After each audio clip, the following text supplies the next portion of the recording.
Pozdravljeni, sem Marja Milič in poslušate MoneyHow, prvi podcast o upravljanju denarja pri nas. Kaj se zgodi z našim premoženjem, torej hišo, delnicami, skladi, kriptosredstvi, ko umremo? O tem se bom pogovarjala z odvetnico Ines Rostohar, ki je tudi partnerica in direktorica v odvetniški družbi Pirc Musar & Partnerji. Zdravo, Ines. Zdravo, Marja. Ja, tokratna epizoda je malce drugačna, kot so vajeni naši poslušalci, a vseeno zelo pomembna. Dobili smo kar precej vprašanj o tem, kako v bistvu poskrbeti za premoženje, kdaj napisati oporoko, kako ravnati v primeru kriptopremoženja. Teh vprašanj vezano na kripto je bilo zelo veliko. Kdo vse ima naše podatke o premoženju, kako podariti delnice otrokom in tako dalje. Predlagam, da se kar lotiva nekako sistematično, če bomo lahko se teh vprašanj. Greva kar takoj na začetku. Smrt načeloma preseneti svojce, svojci so potem posledično tudi v šoku. Kakšni so tisti prvi koraki ob smrti bližnjega, kaj moramo storiti, koga vse moramo obvestiti o tem, kako vse skupaj poteka? Ja, Marja, res je, smrt v bistvu že sama po sebi zelo neljub, čustveno naporen dogodek, tako da k sreči vsi nadaljni koraki pri nas potekajo povsem avtomatizirano, tako da ni nekih posebnih procesnih pravil. Res je, da takoj ob smrti je treba smrt seveda prijaviti na upravni enoti. V praksi več ali manj že pogrebni zavodi, ki se s to tematiko ukvarjajo, poskrbijo za te prve prijave, potem pa avtomatično poteka naprej. Matičar, ki je na upravni enoti, poskrbi za vabilo svojcev, to se pravi predvsem oseb, ki so z zapustnikom živele, otrok, zakonca, zunajzakonskega partnerja, jih povabi na sestavo smrtovnice, to se pravi tistega dokumenta o prvih podatkih o zapustniku, o potencialnih dedičih, pa seveda tudi o obsegu premoženja. Večkrat se recimo v praksi srečamo z vprašanjem, kaj narediti z bankami, kaj narediti z vrednostnimi papirji, to se pravi s premoženjem, ki naj bi predstavljalo obseg zapuščine po pokojnem. In seveda banke pa tudi klirinško-depotne družbe nimajo neke uradne poti, to se pravi po uradni dolžnosti ne prejmejo podatkov o smrti njihovih komitentov, tako da jih je treba o tem obvestiti. Takrat, kadar so seveda razmerja med potencialnimi dediči ustrezna, bom rekla korektna, da se ne nakazuje na noben konflikt, takrat ni treba k ničemur hiteti. Pravzaprav se takrat lahko počaka samo na zapuščinsko obravnavo. Res pa je, da žal v praksi velikokrat pride pa do konfliktnih razmerij, ko se že nakazujejo v eno ali v drugo smer, takrat je pa prav, da katerikoli od svojcev recimo obvesti banko o smrti, predloži tam smrtovnico ali pa izpis iz knjige umrlih, zato da banka prepove kakršnokoli razpolaganje sredstvi na transakcijskem računu. Da ne bi slučajno kdo izmed dedičev, kdo izmed tretjih oseb, ki so bile morebiti predčasno pooblaščene za razpolaganje na tem računu, česarkoli odsvojil. Takrat potem banka to, bom rekla, zablokira in čaka na pravnomočen sklep o dedovanju, ki pove, kdo od dedičev in v kakšnem znesku, v kakšnem deležu lahko prevzame tisto premoženje na transakcijskem računu. Predvidevam, da je podobno tudi pri borzno-posredniških računih. Kaj pa v primeru, da je tuja borzno-posredniška družba oziroma tuja kriptomenjalnica? Kako pa je v tem primeru? Ja, pri nas vedno pravimo, da premoženje, s katerim razpolagamo v Sloveniji, ni takšne težave, ker imamo centralizirane baze, ker se točno ve, kam podati poizvedbe. Recimo, velikokrat je situacija, ko svojci, še posebej, če to niso prav bližnji svojci, niti ne vejo, s kakšnim premoženjem je upravljal zapustnik, ne vejo, ali je imel denar, nepremičnine, premičnine, kripto valute in zato morajo praviti ustrezne poizvedbe. O nepremičninah poizvedbo pri geodetski upravi, o transakcijskih računih in o deležih v družbah pri AJPES-u, o recimo motornih vozilih pri upravnih enotah, o vrednostnih papirjih pri klirinško-depotni družbi. Kar se pa tiče tujih naložb ali pa kriptovalut, tukaj pridemo pa do težave. Do težave, kar se tiče predvsem iz tega vidika, ker jih je težko identificirati. Če imajo potencialni dediči podatke o tem, kje te naložbe so, kje ti vrednostni papirji so, potem ni težave tudi, če so v tujini, se tudi v tujini lahko te tuje družbe, borzno-posredniške, notificira, se jim pove, da je prišlo do smrti, se jim predloži neko potrdilo o tem, to se pravi smrtovnico, recimo to je najlažje dobiti, in potem te družbe postopajo enako kot slovenske, recimo slovenske banke ali pa slovenski KDD. Pri kriptovalutah tukaj je pa težava v prvi vrsti zato, ker smo v fazi, ki še vedno niso regulirane, kjer nimamo neke enotne baze, ne moremo enostavno poslati na določen naslov poizvedbe, reči prosim, povejte mi, ali je imel ta in ta zapustnik, kakšne kriptovalute, kje jih je imel in seveda, kako do njih dostopam. To je že drug problem dostopa do teh kriptovalut. Predvsej se srečujemo z razpravami, ker kriptosvet za dedovanje predstavlja veliko težavo. Še vedno so v igri neke, bom rekla, tako imenovane pametne pogodbe, s katerimi se vnaprej uredijo ta vprašanja, ampak moramo biti tukaj zelo pazljivi. V prvi vrsti zato, ker je najbolj pametno, da takšno premoženje, to premoženje je seveda lahko zelo obsežno, uredimo za časa življenja. To temelji na seveda hudem zaupanju, razmerja med svojci in zapustnikom se lahko porušijo iz danes na jutri. Zato večkrat predlagamo, da recimo se takšna premoženja, kriptovalute vključijo v oporoke, kjer se v oporoki zelo dobro definira, potem se pa pripravi nek ločen dokument izven oporoke, ki se hrani hkrati z oporoko, kjer so pa navodila o prevzemu, o zasebnih ključih, geslih in teh zadevah, kako lahko potem svojci do tega seveda sploh dostopajo, Recimo v zadnjem času se srečujemo z raznimi medijskimi objavami umorov kriptomilijonarjev in tako naprej in tam se vedno pojavi klasično vprašanje, kaj bo z njihovim premoženjem, ali je bil namen takšnega dejanja ravno v tem, da se prepreči razpolaganje s temi kriptovalutami, ker smo v popolnoma, bom rekla, anonimnem svetu, Nihče ne ve, kdo razpolaga z njimi, kdo je ta oseba, niti se ne identificira z nekimi osebnimi podatki, Tako da še vedno, kadar nas pravnike kdo vpraša, kako postopati s kriptovalutami, če se le da se uredijo ta vprašanja za časa življenja. Ja, in to smo odgovorili tudi na vprašanje od Nejca, kako urediti dedovanje po svoji smrti, predvsem kriptodenarnic, ki imajo lahko veliko vrednost, a brez zasebnih ključev nihče ne more docopati do tega. Tako da to je to. Tako. Zdaj, to je idealni scenarij. Pogosto se pa v bistvu številni skrivajo svoje premoženje pred svojci. Kaj pa v tem primeru, a lahko sploh kako pridemo do teh podatkov? Dobro, za kriptovalute imamo že problem.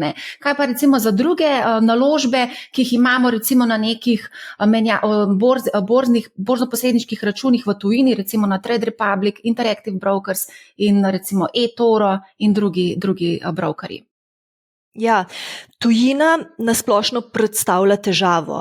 Če imajo potencialni dediči, svojci recimo, vsaj približne podatke, kje se te naložbe nahajajo, potem še vedno lahko na podlagi tega, da so dediči, da imajo zakonito pravico vpogledati v osebne podatke umrlega, opravijo takšne poizvedbe tudi v tujini. Če pa seveda nimajo teh podatkov, dostikrat se to tudi zgodi, pa ne samo v primeru nekih naložb, recimo problematični so že transakcijski računi izven Evropske unije. A ne, Evropska unija ima pravilo, da države prijavijo transakcijske račune slovenskemu AJPES-u, a ne, tukaj ni težav, če gre pa za kakšne bolj eksotične destinacije, a ne, potem pa se seveda ta sled izgubi. In dostikrat v praksi pride do situacije, ko določeno premoženje propade, ker dediči ga enostavno ne najdejo.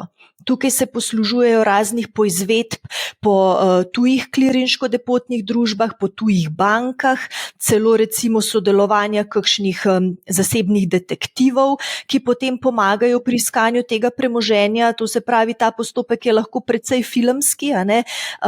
Je pa res, da če je tega premoženja veliko, se takšne investicija v takšno iskanje splača konec koncev, a ne. Lahko so pa potem kateri izmed teh dedičev tudi negativno presenečeni ali pa razočarani. A ne? Tako da skrivanje premoženja je velik problem, a ne? Še posebej, kadar gre za tujino. Koliko pa je teh primerov recimo v praksi, da se skriva premoženje? Moram reči, da pri nas recimo so težave predvsem v primeru nekih zakonskih zvez ali pa zunaj zakonskih skupnosti, ki mogoče same po sebi niso najbolj idealne, ne? In se skrivanje premoženja pojavi ne samo v primeru dedovanja, ampak tudi v primeru ločitev, a ne.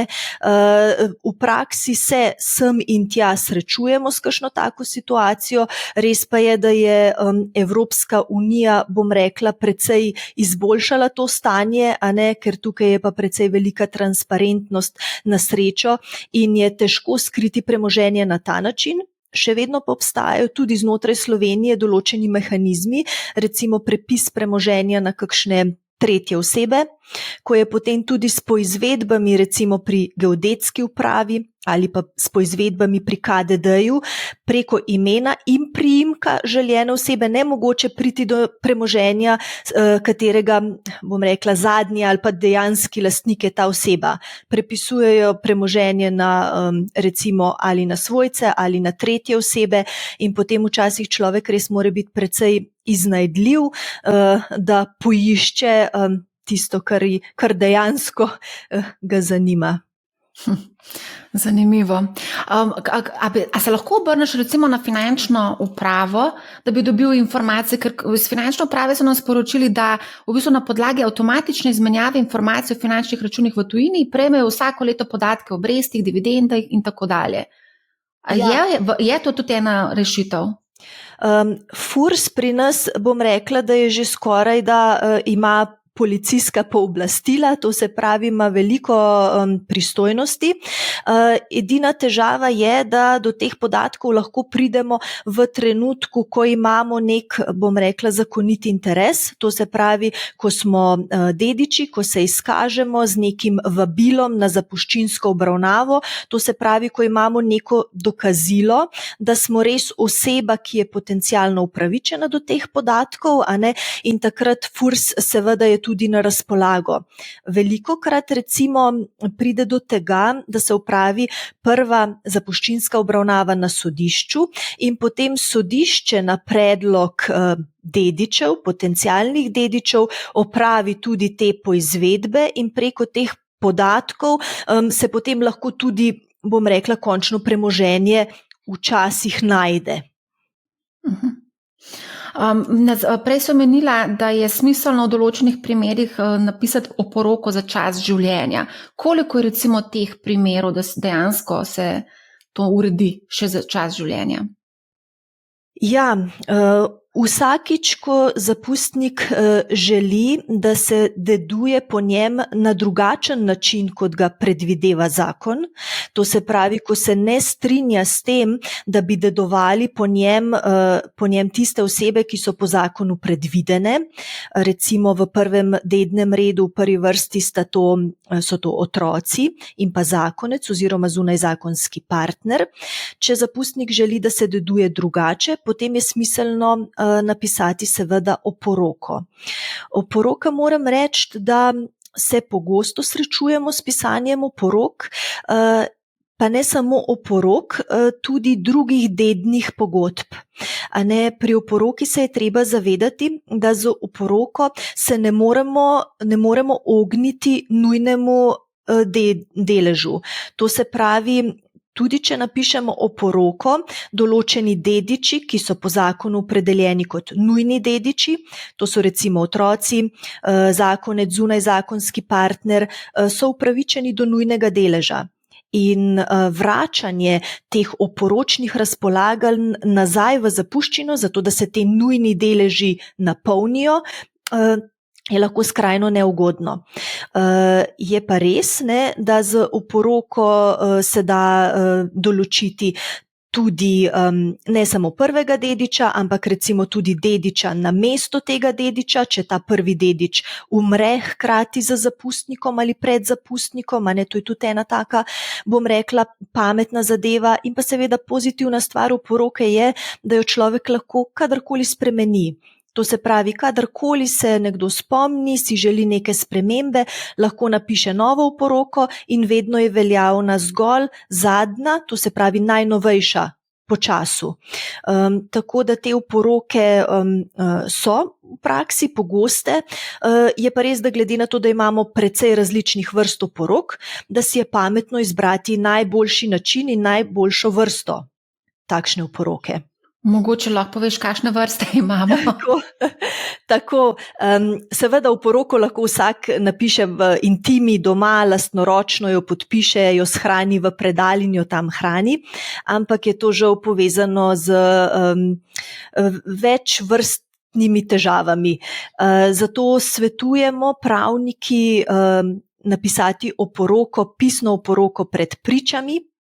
To se pravi oporoko, ki se seveda sestavi po volji, po željah zapustnika, napišejo lahko kdorkoli, čeprav seveda priporočamo, da jo napiše nekdo, ki ima vsaj neko okvirno pravno znanje, pa ne iz drugega razloga kot zato, da premoženje, ki je predmet dedovanja, ustrezno opredeli, da torej napiše recimo, pri katerih bankah so transakcijski računi odprti, da dobro identificira nepremičnine, ki so predmet dedovanja, to se pravi opredeli hišo ali stanovanje z zemljiškoknjižnimi podatki, z ID znakom, parcelno številko, katastrsko občino in tako naprej.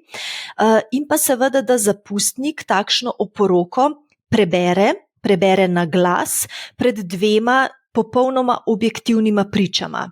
Tukaj se izognemo več težavam. Prva težava je ta, da bodo te priče v primeru kakršnega koli naknadnega spora lahko potrdile, da je bil zapustnik pri polni zavesti, da je bil torej razsoden, da ni bil pod vplivom sile, grožnje ali kaj takšnega. Druga težava, ki se ji izognemo, je pa ta, da takšno oporoko lahko notificiramo pri Notarski zbornici Slovenije, ki jo vpiše v poseben register oporok. In zapuščinsko sodišče, ko razpiše zapuščinsko obravnavo, najprej povpraša na Notarsko zbornico, ali je ta in ta zapustnik napisal oporoko in kje se ta oporoka hrani. Zato ne pride do kakšnih odtujevanj, kakšnih uničenj oporoke, ker nekako žal ne vemo, kdo bo prva oseba, ki bo vstopila v nek bivalni prostor zapustnika, ki bo morebiti našla oporoko in ki se morda s to oporoko ne bo strinjala. In na ta način, da to hranimo, velikokrat hranimo takšne oporoke, bodisi v notarskih pisarnah, bodisi v odvetniških pisarnah, v posebnih sefih, potem takšnih težav ni. Tako da je pisna oporoka pred pričami tista, ki je najbolj varna. Wow, tole se sliši kar filmsko v smislu, da nekdo pride v stanovanje, najde oporoko in potem okej. Pri kateri starosti pa recimo smiselno skleniti oporoko ali pa sploh razmišljati o tem? Mi smo zdaj že v teh letih, da mogoče je smiselno razmisliti tudi o tem. Ja, jaz vedno tako rečem, neke absolutne starosti, kjer je to priporočljivo, ni. Lahko gre človek danes po cesti ga zbije avto in je to, a ne. Tako da, ko si morda ustvarimo neko premoženje, je smiselno razmišljati v tej smeri, še posebej zato, ker če tudi si kasneje kadarkoli premislimo, enostavno napišemo novo oporoko, spremenimo svojo voljo, tako da ne bom rekla, da nikoli ni prezgodaj, a ne, ampak ko smo v neki odrasli dobi in imamo neko premoženje, a ne, takrat je smiselno razmišljati v tej smeri. Se pravi, če se ti odločiš napisati oporoko in jo daš v register oporok, kakšni stroški nastajajo v povezavi s tem? Ja, register oporok, to se pravi notarska zbornica ga vodi, računa za takšen vpis v register 41 €. In to je tudi edini strošek, ki nastane v zvezi s tem. Tudi kadar hranimo oporoke v sefih, zdaj verjetno so prakse različne, recimo v naši odvetniški pisarni, če takšno oporoko sestavimo, tudi za shranjevanje v sefu ničesar ne računamo. To se pravi, nastane samo nek strošek priprave oporoke. Ta je pa seveda odvisen od obsega, a ne. Nekateri imajo veliko premoženja, veliko želja, veliko poddedičev, različne variante dedovanja, a ne, ampak načeloma oporoka ni prav dolg dokument, a ne, tako da se to v relativno kratkem času pripravi. In kako potem izgleda ta postopek z oporoko, kdo mora zapuščinskemu sodišču poslati to oporoko? Ja, v idealnih razmerah, to se pravi takrat, kadar je oporoka evidentirana pri notarski zbornici, takrat zapuščinsko sodišče najprej, ko prejme podatek o smrti, povpraša notarsko zbornico, ali imajo kakšno oporoko od zapustnika evidentirano v registru, in potem notarska zbornica pozove osebo ali družbo, ki ima shranjeno to oporoko. Recimo velikokrat dobimo pozive v pisarno, a ne, ta in ta je preminul, prosim pošljite oporoko v zapuščinski postopek na točno določeno sodišče, določeno opravilno številko, in to potem storimo. Takrat, kadar so pa oporoke hranjene doma, takrat seveda je vedno navodilo, da če kdo z oporoko razpolaga, jo mora sodišču predložiti. Ampak tako kot sem prej rekla, a ne, če si ti seveda dedič po oporoki, se strinjaš in si zadovoljen z obsegom, ki ga prejmeš po oporoki, potem seveda ni nobene težave. Ni pa nujno, da oporoka prvič pride v roke eni taki osebi, tako da velikokrat se v praksi srečujemo z vprašanjem, ko se na zapuščinski oporoki reče, ja, pa jaz sem pa vedela, da je recimo mama napisala oporoko, pa je ne najdem in tako naprej. Zato res svetujemo vpis v uradno evidenco, da se izognemo potem takšnim težavam.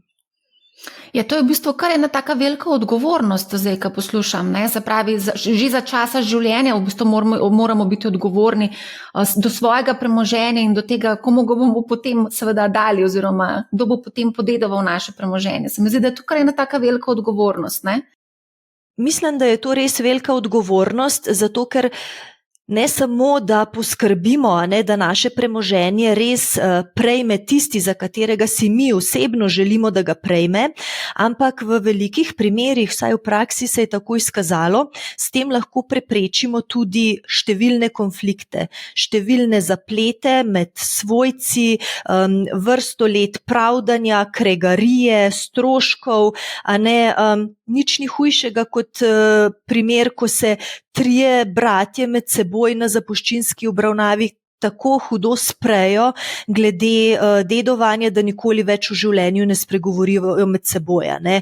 In če bi vsak pri sebi, a ne, sprejel to odgovornost in rekel, jaz si pa želim to nekako urediti, ne, ali s zapisom oporoke, ali z zapisom kakšne izmed dednih pogodb, a ne, s katerimi so seveda svojci lahko seznanjeni, se z njimi strinjajo, a ne, bi bilo potem precej manj takšnih dolgotrajnih, psihično napornih in tudi zelo dragih sodnih postopkov. Koliko časa pa trajajo ti postopki, če lahko neko povprečno dolžino mogoče izpostaviš? Ja, zdaj v zapuščinskem postopku, to je tisti prvi postopek, do katerega pride po smrti, tam lahko pride do številnih ugovorov. To pravim zato, ker nekateri dediči se recimo ne strinjajo z veljavnostjo oporoke, nekateri se ne strinjajo s tem, kdo sploh je dedič. Naprimer, pred kratkim smo imeli en takšen primer, kjer se otroci iz prvega zakona niso strinjali, da je določena gospa resnično nova zunajzakonska partnerica zapustnika in so uveljavljali, da ona takšne zunajzakonske zveze ni imela in zato ni upravičena do dedovanja. In v vseh takšnih primerih so tisti dediči, ki želijo uveljaviti neko svojo pravico, strani zapuščinskega sodišča napoteni na pravdo. To se pravi, napoteni so, da morajo v ločenem postopku vložiti ločene tožbe, s katerimi dokazujejo svoj prav.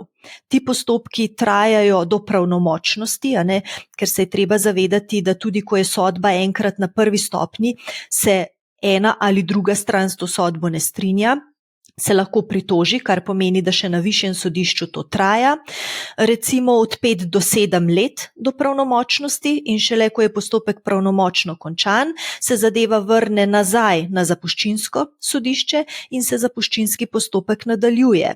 Zdaj, če si predstavljaš, da se v prvi fazi lahko izpodbija najprej, kdo je dedič, potem se lahko izpodbija v novem postopku, da oporoka ni veljavna, da je recimo podpis ponarejen, da je nekdo recimo vodil roko zapustnika, da zapustnik ni bil razsoden, bolan, dementen, te postopki lahko trajajo toliko časa, da potem tudi tisti dediči imajo od te zapuščine bore malo. Ja, to si predstavljam, sploh ko gre recimo za kakšne delnice, pa ne veš, kaj se zgodi na borzi. A gremo mogoče se dotakniti tega portfelja, se pravi, tukaj smo dobili eno vprašanje, ali se portfelj naložb prenese na dedovano osebo, kakšni so davki, kaj se dogaja z vrednostnimi papirji v času, ko postopki tečejo, ker to se lahko eventualno plemeniti, lahko pa tudi, glede na to, da je borza dinamična, precej izgubi na vrednosti. Kako je v tem primeru? Ja, res je, vrednostni papirji so ena taka stvar, kjer njihova vrednost lahko zelo varira. In če človek ni hiter, pravočasen, lahko vrednost precej pade. Zato je v zapuščinskem postopku, tako kot sem rekla, ti postopki so lahko dolgotrajni, to lahko traja leta in leta in leta, se v primeru, kadar obstaja nek sum, da bo nastala škoda za zapuščino, se imenuje posebnega skrbnika. To se pravi, sodišče imenuje posebno osebo, ki bo v dobro zapuščine in v dobro vseh potencialnih dedičev skrbela za to zapuščino. To mora biti ustrezen strokovnjak, ki ga seveda lahko predlagajo potencialni dediči, vendar takrat, kadar je med njimi hud konflikt, potem sodišče postavi kot skrbnika neko tretjo osebo. Ta tretja oseba je lahko tudi finančni strokovnjak, celo v primeru, ko imamo na vidiku razpolaganje z vrednostnimi papirji, je to pametno, da ima neko znanje z tega področja, in da potem lahko to zapuščino, to se pravi, če govorimo o vrednostnih papirjih, s temi vrednostnimi papirji ustrezno razpolaga za časa, dokler se popolnoma ne razčisti, kdo bo pravzaprav sploh dedoval te vrednostne papirje in koliko. Kar pa je pomembno, je pa tudi to, da zapuščina, premoženje preidejo na dediče v trenutku zapustnikove smrti. To se pravi, če tudi se kasneje, čez leta in leta razčisti, kdo je dejansko dedič, ta dedič te vrednostne papirje, pa tudi drugo premoženje, deduje za nazaj.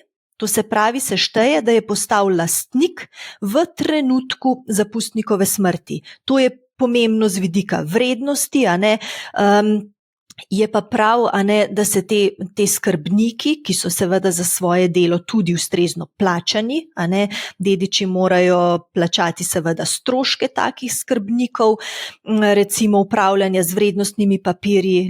V Sloveniji sicer bolj pogost primer, da se skrbniki postavljajo recimo v primeru dedovanja kakšnih kmetijskih zemljišč, ko imamo recimo kmetije živali, takšne zadeve, ko je res pomembno, da nekdo s tem premoženjem upravlja, ga neguje, zanj skrbi, da ne nastaja škoda.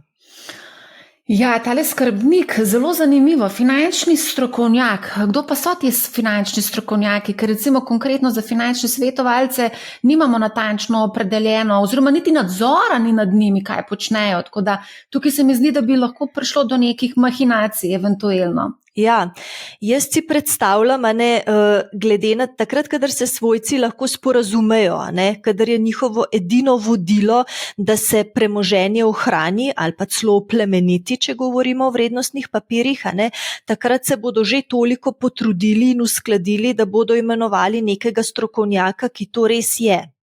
Glede na to, da pa nimamo pri nas neke evidence, recimo sodnih izvedencev za finance, ker recimo sodne izvedence za skoraj vsa druga področja imamo, za nepremičnine, za motorna vozila, za vse sorte, za finance jih pa ni, tako da določen riziko seveda obstaja.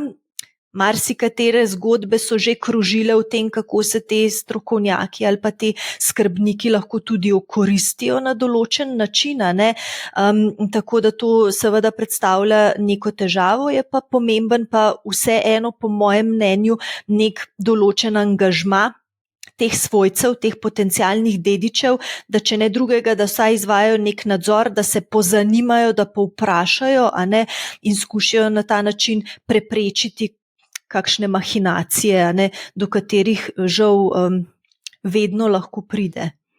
No in evo, tukaj spet potrebno izpostaviti, da je tukaj pomembno spet finančno znanje oziroma finančno opismenjevanje, se mi zdi, ne vem. Še eno zanimivo vprašanje smo dobili, kaj se zgodi, če vlagatelj umre tik potem, ko je odsvojil papirje, ali so dediči dolžni plačati davek na kapitalski dobiček v tem primeru? Ja, tako kot večkrat rečemo, pri nas sta gotova samo smrt in plačila davkov, tako da se tem davkom žal ne moremo izogniti. Tudi temu davku, ki si ga omenila na kapitalski dobiček, ta davek bremeni dediščino. To se pravi, dediči, ki podedujejo dediščino, dedujejo ne samo aktivo, ampak žal tudi pasivo. To se pravi tudi dolgove, ki s tem v zvezi nastanejo. Kar pomeni, da se ta davek odmeri od dediščine in ga dedič, ki prejme dediščino, mora tudi plačati naknadno. Je pa pomemben podatek ta, večkrat me vprašajo, recimo, kaj pa, če so dolgovi res ogromni, pa ne samo od davkov, vse vrsta stvari, lahko so krediti, posojila, karkoli, v tem primeru obstaja možnost, če so te dolgovi preveliki, da se nekdo lahko tudi odpove dedovanju, ta odpoved dedovanju je pomemben korak, pomembno pa je, da se dolgovi dedujejo samo do višine podedovanega premoženja. To se pravi, če podeduješ določeno premoženje, samo iz tega premoženja se plačujejo razne dajatve, razni dolgovi, to se pravi, svojci, ki so nekaj podedovali, niso dolžni iz lastnega premoženja, to se pravi iz drugega premoženja, česarkoli poplačati. Zato večkrat mi rečejo, da se splača počakati na prvo zapuščinsko obravnavo. Tam namreč se prijavijo vse terjatve.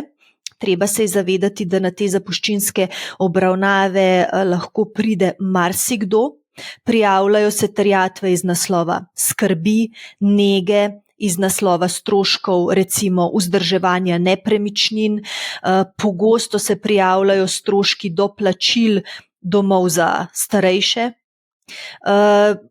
Zato je to pomembno, da se na tej obravnavi ugotovi, kakšna je sploh aktiva in kakšna je pasiva, in na podlagi tega se potem dediči tudi lahko odločijo, ali bodo prevzeli dediščino ali ne. Niso je dolžni, tako da takrat, kadar je res veliko dolgov, takrat pride pogosto do odpovedi dedovanju. Koliko pa je takih primerov, da se odpovejo dediščini? Moram reči, da recimo v primeru, ko imamo zapustnike, ki so kakšni starejše osebe, ne, ni žal vedno tako, ampak recimo, da je to najpogostejši primer, ne, takrat takšnih dolgov ne vem koliko niti ni. Mogoče je kakšno doplačilo kakšnega doma, a ne, čeprav recimo v skladu z družinskim zakonikom so otroci dolžni že za časa življenja poskrbeti za svoje starše, pod predpostavko, da so ti starši ustrezno skrbeli za otroke, a ne. To se pravi, se ta doplačevanja domov uresničujejo že za časa življenja. Res pa je, da večkrat pride do tega, ko recimo eden od svojcev doplačuje dom za zapustnika, ostali pa ne, recimo en sin doplačuje, ostali ne, in potem to svojo terjatev prijavi na zapuščinsko obravnavo in ostali dediči sorazmerni del, če se ne odpovejo dedovanju, seveda morajo povrniti. To so najpogostejši primeri, ni pa tako pogosto, recimo, da bi bili tako ogromni dolgovi, da bi se vsi odpovedali in potem bi bila zapuščina brez dediča. To pa so praktično zelo, zelo redki primeri. Kaj pa, če so samo dolgovi in da ni premoženja? Če so samo dolgovi pa ni premoženja, potem seveda nihče tega si ne želi dedovati, tako da takrat pride tudi do tega, da se vsi odpovejo dedovanju. Je pa res, da takrat, ko ni nobenih nepremičnin v zapuščini, takrat potem tudi ni zapuščinske obravnave. Takrat sodišče po uradni dolžnosti seveda pozove dediče na podajo svojih izjav in izda nek sklep o dedovanju, brez da bi izpeljalo zapuščinsko obravnavo. Samo takrat, kadar govorimo o večjem premoženju, to se pravi predvsem, ko govorimo o nepremičninah ali pa o kakšnih premičninah večje vrednosti, to se lahko bodisi motorna vozila, lahko so to umetniške slike, lahko so to vrednostni papiri, kriptovalute, če seveda zanje vemo, a ne, v teh primerih potem sodišče razpiše obravnavo in razčisti ta vprašanja. Marsikdo je v dilemi, darilna pogodba za primer smrti ali oporoka, pa tudi vprašanje, kdaj se uporabi izročilna pogodba, mogoče zna biti zanimivo. Zdaj, darilna pogodba za primer smrti in pa oporoka imata praktično enak učinek. To se pravi, učinek je takšen, da neko podarjeno premoženje preide iz zapustnika na prejemnika v trenutku zapustnikove smrti. To se pravi, takrat, ko zapustnik umre, takrat prejemnik postane lastnik tega premoženja. Res pa je, da tako kot sva prej se pogovarjali, oporoko se da praktično kadarkoli spremeniti in napisati novo.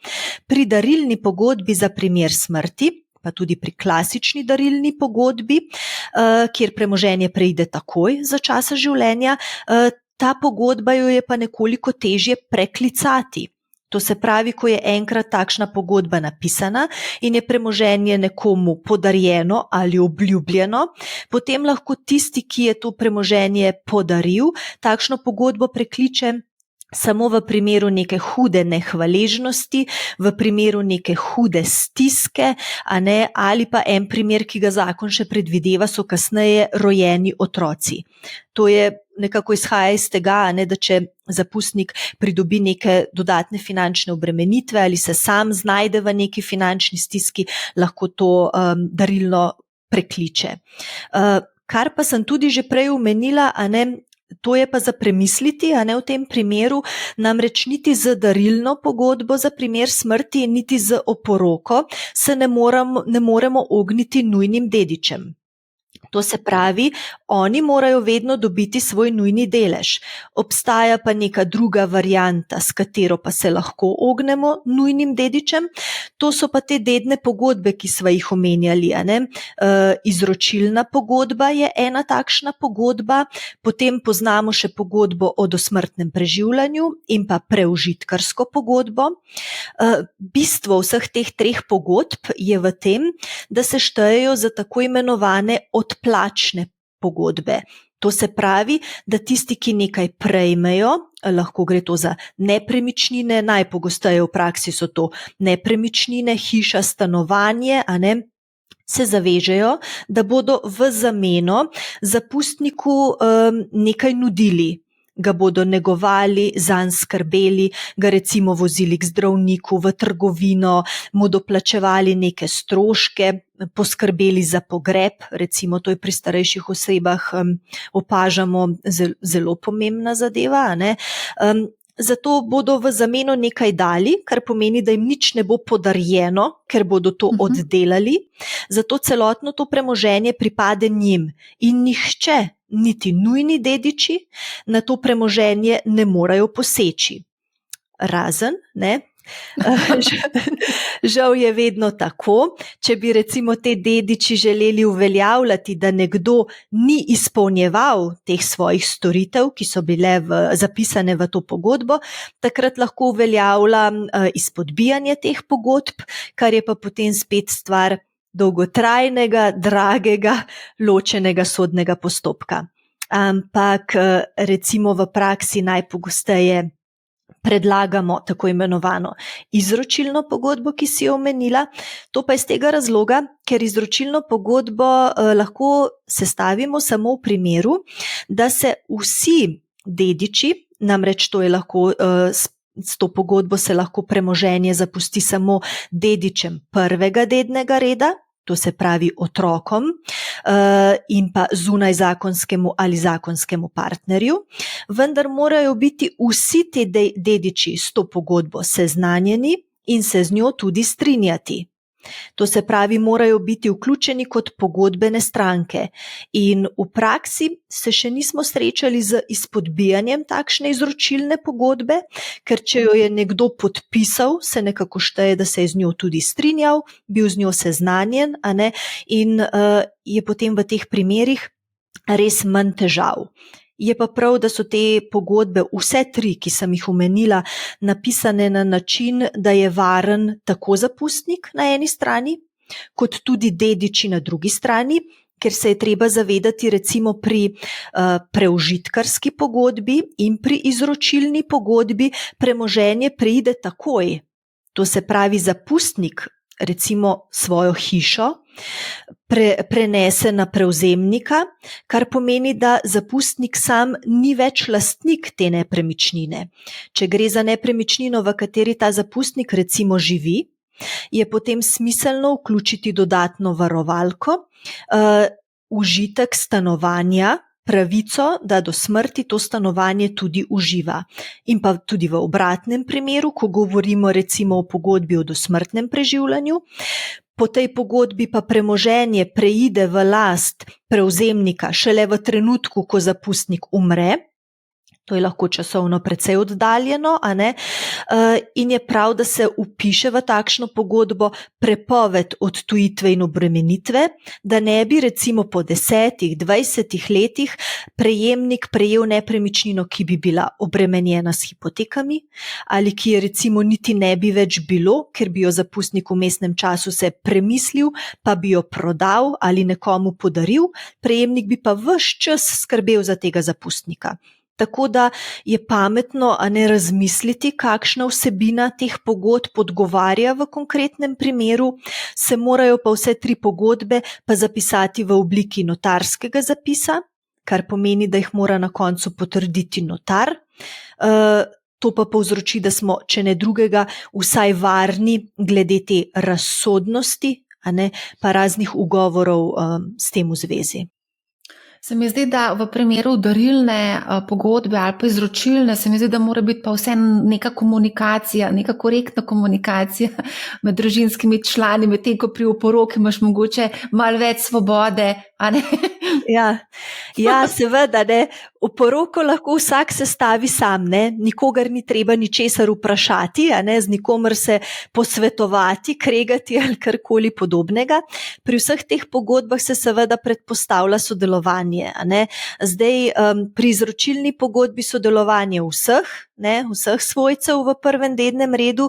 Ostale pogodbe so pa tako, ne, recimo pogodba o dosmrtnem preživljanju ni tako redka situacija, ne, ko jo zapustnik reče recimo enemu od svojcev bom tole zapustil, z njim podpiše to pogodbo, ta pogodba v zemljiški knjigi ni vidna do smrti, ne, razen v primeru, če je vpisana prepoved odtujitve in obremenitve, kar pa ni obvezno, in potem pride do zapuščinske obravnave, pridejo ostali dediči, ki se recimo, ne vem, nadejajo, da bodo dedovali določen delež lepe velike hiše, v katerem je zapustnik živel, potem pa ugotovijo, da te hiše ni več med zapuščino, ker je bila ta hiša že odsvojena, recimo s pogodbo o dosmrtnem preživljanju. Takrat je pa to šok. Potem so razna ugibanja, potem so razne ideje o manipulacijah, izkoriščanju in tako naprej, ki pa vodijo potem v dolgotrajne pravde. Tako da v idealnem svetu, a ne v idealnih razmerah, bi seveda to bil pogovor za eno mizo z vsemi potencialnimi dediči, ampak žal v praksi, a ne, so pa stvari drugačne. Ja, si predstavljam, da so precej drugačne. A lahko mogoče se dotakneva še davkov, kako je v primeru oporoke, darilne pogodbe oziroma odplačanega prenosa? Pri nas imamo v primeru daril in v primeru dedovanja, to se pravi bodisi na podlagi oporoke ali na podlagi zakona, takrat, kadar ni oporoke, potem zakon pove, kdo bo dedoval in kakšen delež, a ne. Imamo zakon o davkih na dediščino in darila, ki določa, da so davkov oproščene osebe, ki dedujejo v prvem dednem redu. To se pravi otrokom, zakoncu, zunajzakonskemu partnerju in pa z njimi so izenačeni tudi zeti in snahe. Te osebe davka ne plačajo, so oproščene davka, ne glede na to, ali neko premoženje dobijo z darilom, bodisi z darilno pogodbo za časa življenja ali z darilno pogodbo za primer smrti, ali pa če dedujejo na podlagi oporoke ali zakona. Bolj, ko so dediči oddaljeni, ne, drugi, tretji dedni red, višji so davki. Drugi dedni red, recimo, če zapustnik nima otrok, v drugem dednem redu deduje njegov zakonec ali zunajzakonski partner in njegovi starši. Te dedujejo po enakih delih, to se pravi oba starša eno polovico, zakonec ali zunajzakonski partner drugo polovico in davke je treba plačati. Zdaj, višina davkov je odvisna od tega, v katerem dednem redu se deduje, bolj oddaljeno, ko je svojstvo, višji je procent davka in pa seveda višja, ko je vrednost zapuščine, višji je davek. V zakonu so posebne tabele, kjer se potem to preračunava po procentih, a ne, ampak žal razen teh najožjih svojcev v prvem dednem redu se vedno davek vzpostavi. Kar se pa tiče odplačnega prenosa, ne, ki si ga omenila, poleg darila in oporoke, odplačni prenos, to je pa prenos še za časa življenja, tam so pa žal klasični davki. Če prodajamo nepremičnino, je to davek na promet z nepremičninami, 2% od vrednosti, kapitalski dobiček enako. Mislim, da je po zadnjih idejah še vedno 25%, če se kaj ne bo spremenilo v bližnji prihodnosti. Tendence so, tako da tam so pa te klasični davki, ki jih je pa treba žal vedno plačati. Vsakdo. Ja, res je, ja. Ja, in vsakič, ko pride nova vlada, se spomnim, da bomo mogoče pa spremenili te davke. Ampak dobro, to je druga debata. Eno zelo, zelo pogosto vprašanje, ki ga dobivamo na MoneyHow, je predvsem, kako urediti prenos recimo kupljenih nekih naložb, skladov, delnic na otroka, ko ta dopolni 18 let. Se pravi, starš danes kupuje za svojega otroka, ko ta dopolni 18 let, kako zdaj to urediti, ta prenos? Brez seveda davka, če to možno. Ja, Prenos na otroka je prvi dedni red in je vedno prost davka. Tako da otroku davka ni treba plačati, kar je recimo zanimivo, če bi otrok podaril nekaj staršu, je pa že drugi dedni red, pa starš mora plačati davek, kar se mi zdi mogoče malo nelogično. Ampak veliko je nekih naložbenih skladov, veliko je nekih naložb, ki so prav namenjene tej vrsti varčevanja, to se pravi varčevanja za otroke, kjer so pogodbena določila takšna, da ko otrok dopolni 18 leto starosti, preko nekih avtomatiziranih poti ta sklad, te naložbe, ta vrednost, ki se do tedaj nabere, preide na otroka. To je pametno se pozanimati, mislim, da tako po izkušnjah, s katerimi se srečujemo v primeru dedovanja, je veliko ponudnikov, ki ponujajo takšne vrste naložb, prav za primer varčevanja za otroke. Če pa naložba ni takšne vrste, se pa še vedno lahko prenese najbolj praktično kot darilo, glede na to, da je prosto davka prenos takšnega darila iz starša na otroka. Zdaj, če imaš ti recimo račun pri nekem tujem brokerju, kako to urediš? Potrebuješ darilno pogodbo, jo prevedeš v angleški jezik in pošljaš brokerju? Ali kako? Ja, zdaj, če imaš podatke, seveda razpolagaš svojim premoženjem, imaš vse ustrezne informacije, se potem to dogovoriš s tem brokerjem, seveda treba je z njim komunicirati. Pri nas se recimo, če imamo tuje državljane, ki želijo te stvari v Sloveniji urejati, slovenske družbe, recimo družbe za upravljanje vzajemnih skladov, takih in drugačnih naložb, želijo imeti te pravne podlage, to se pravi darilno pogodbo, uradno, sodno, preko sodnega tolmača prevedeno v slovenski jezik.